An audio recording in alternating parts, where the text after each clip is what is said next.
Les principes fondamentaux du motet, plusieurs textes, une teneur issue du chant grégorien, sont conservés au XIVe siècle. Par contre, pendant la période de l'Ars Nova, le motet devient isorhythmique.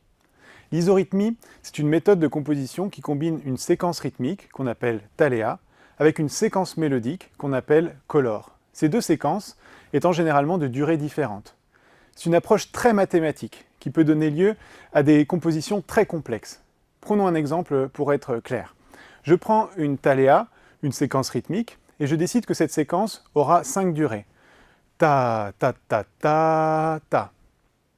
Et je prends une séquence mélodique, une colore, que je conçois à 6 notes. Mi, ré, mi, do, si, la. Maintenant, je superpose les deux. Comme leur durée n'est pas identique, j'obtiens une association qui, en se répétant, sera toujours différente. Question de maths, combien de notes seront nécessaires pour qu'on se retrouve comme au début? En fait, il faut répéter 6 fois la taléa, le thème rythmique, en même temps que 5 fois la colore, le thème mélodique, soit 30 notes pour qu'ils se terminent en même temps et qu'on puisse se retrouver comme au début.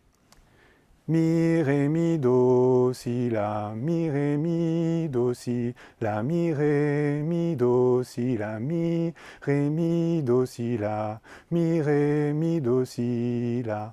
Et comme le plus souvent, ces cycles ne sont pas sur 5 ou 6 notes, mais sur plusieurs dizaines, on voit qu'on peut atteindre des niveaux de complexité élevés, dont le principe de construction est impossible à entendre. On est plus ici intéressé par des questions d'élaboration intellectuelle que par l'idée de rendre audibles ces éléments de construction. C'est de la musique spéculative, faite pour satisfaire l'esprit avant de satisfaire l'oreille.